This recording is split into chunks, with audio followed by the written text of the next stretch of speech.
Привет, меня зовут Лена. На своем канале я готовлю полезные десерты без сахара. Сегодня я покажу вам, как приготовить вкуснейший торт Орео. Он получается таким же сладким и ванильно-шоколадным, как оригинальное печенье. Но при этом имеет намного более удачный состав и калорийность. А рецепт совсем не сложный. Я расскажу вам, как сделать такое необычное оформление. И дам вам несколько идей, как еще можно приготовить этот тортик с небольшими и очень вкусными отличиями, чтобы каждый смог подобрать для себя вариант по составу, калорийности и вкусу. Друзья, я также готовлю для вас видео с рецептом 9 видов печенья из одного теста. Получится целая коробка со сладостями.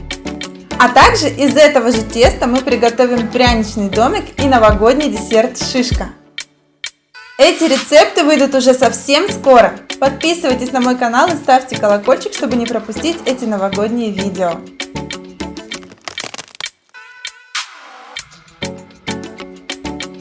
Первым делом подготовим коржи. Нам понадобится 75 грамм цельнозерновой пшеничной, овсяной или полбяной муки. 45 грамм какао. Здесь я использую алкализованный какао-порошок, чтобы получить максимально темный оттенок коричневого. 15 грамм подсластителя. Тортик у нас будет очень даже сладким. 3 грамма соды, это примерно пол чайной ложки. Соль на кончике ножа. И столько же ванилина. Тщательно перемешиваем все сухие ингредиенты. Я очень редко использую ванилин, так как это искусственный ароматизатор, но здесь перед нами стоит цель сделать торт похожим на знаменитое печенье. А в такое печенье, конечно, кладут не натуральную ваниль, а именно ванилин. И знаете, запах у него, конечно, очень активный, и это действительно делает торт похожим на то самое печенье. Из жидких ингредиентов нам понадобится 3 яйца и 150 грамм мягкого творога. Размешиваем. И добавляем сюда сухие ингредиенты. Тоже тщательно размешиваем. Вот такой консистенции получается тесто. Распределяем его тонким слоем по 2 противням, застеленным антипригарными ковриками или пекарской бумагой. Чем тоньше слой, тем быстрее корж испечется. Отправляем коржи в разогретую до 180 градусов Цельсия духовку примерно на 25 минут. Вот такие коржи у нас получаются. Они хорошо пропеклись, но еще остаются мягкими. Теперь наша задача порвать коржи на много мелких кусочков. Если у вас есть дети, то это занятие им наверняка понравится. Вообще вместо крошки можно использовать любое шоколадное печенье, например, из моего плейлиста ПП печенье. По весу нужно около 200 грамм. Второй корж ожидает та же участь. И отправляем коржи в духовку сушиться при низкой температуре. У меня 100 градусов Цельсия с приоткрытой дверцей и желательно с конвекцией. Кусочки должны полностью просохнуть и ломаться как печенье. У меня это заняло примерно 30 минут в духовке. Перекладываем все наши шоколадные кусочки в блендер, чтобы измельчить в крошку. Можно сделать это и без помощи блендера. Собрать все кусочки в плотный пакет и раскатать их прямо в пакете скалкой. Измельчаем в мелкую крошку. И наши коржи готовы. Приступаем к приготовлению крема. Для заварной части берем 1 желток и 160 грамм молока. Часть молока наливаем в блендер к желтку, а остальное отправляем нагреваться на плиту. В блендер также добавляем 5 грамм крахмала, 20 грамм сухого молока, 12 грамм подсластителя и 1 чайную ложку натурального экстракта ванили. Все тщательно смешиваем с помощью блендера. Если у вас сухое молоко без комочков, то вполне можно смешать и венчиком. Выливаем эту смесь к горячему молоку, помешивая венчиком. И увариваем крем до загустения. Вот такая консистенция получается. На мой вкус даже небольшая заварная часть в креме дает ему потрясающую нежность. Но это, конечно, не обязательно, можно существенно упростить рецепт, заменив заварной крем на мягкий творог. Точные замены я указала для вас в описании под видео. Выкладываем заварной крем в чашу и измеряем вес. У меня получилось 174 грамма, у вас может вес немного отличаться. Укрываем крем пищевой пленкой в контакт и даем ему остыть. Для экономии времени этот этап можно сделать, пока пекутся коржи. Для крема нам также понадобится мягкий творог. По весу его нужно взять столько, чтобы суммарный вес крема был 640 грамм. У меня заварной крем весил 174 грамма, значит мягкого творога беру 470 грамм.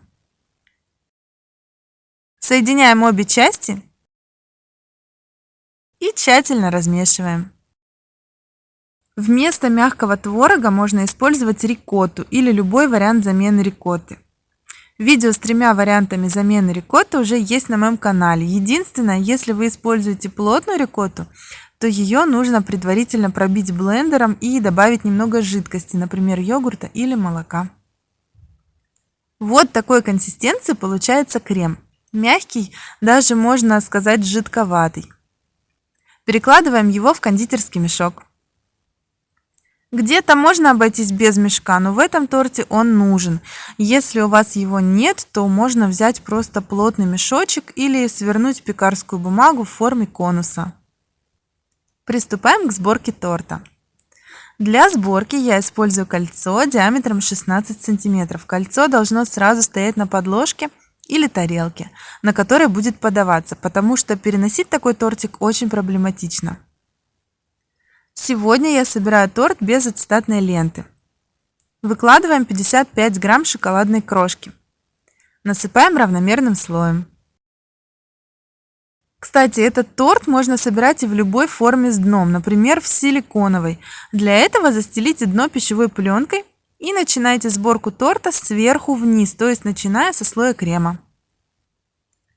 Дальше выкладываем слой крема. Его нужно 180 грамм на корж. Вот почему здесь особенно удобен кондитерский мешок. Чтобы крошка не попала в крем, мы просто покрываем сразу ровным слоем. Остается лишь немного разгладить лопаткой.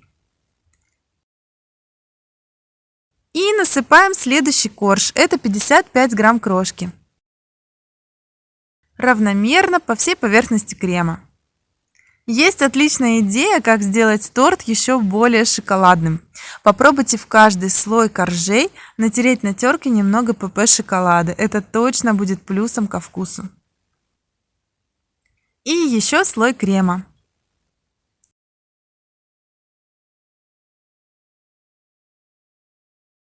Последний корж.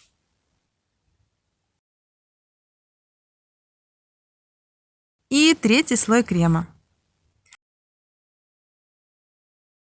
Тоже немного разглаживаем.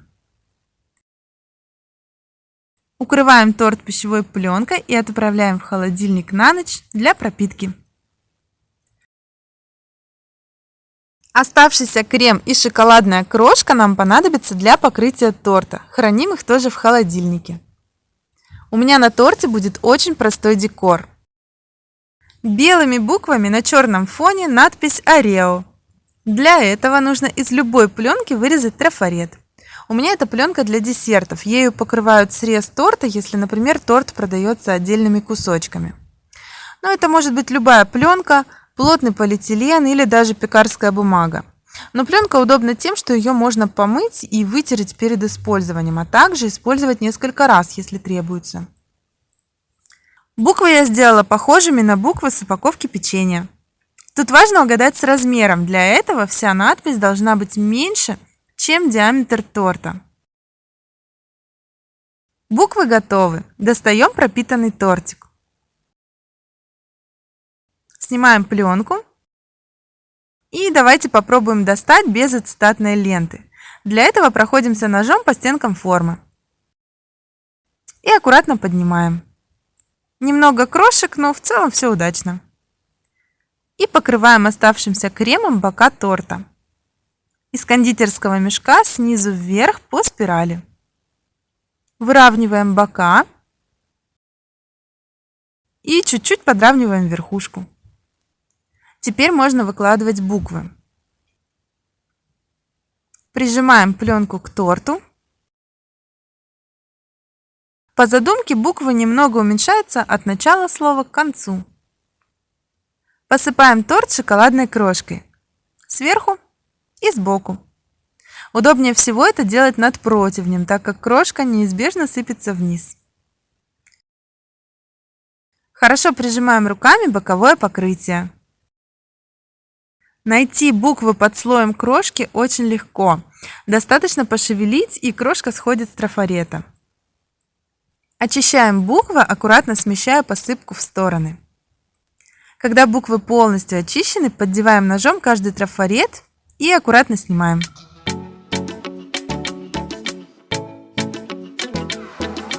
Вот такая красота у нас получилась. Простой декор, без лишних сложностей, а как эффектно!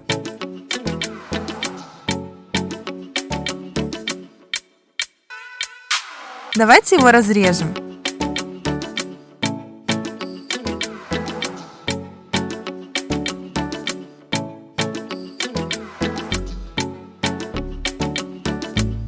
Простой разрез, очень напоминающий знаменитое печенье. И это очень вкусно на самом деле. Вроде простой тортик, но супер шоколадная крошка со сладким ванильным кремом. Правда, очень вкусно. Крошка идеально пропиталась, но при этом сохранила свою легкую хрустинку. Если вам понравилось это видео, ставьте лайк, мне будет очень приятно.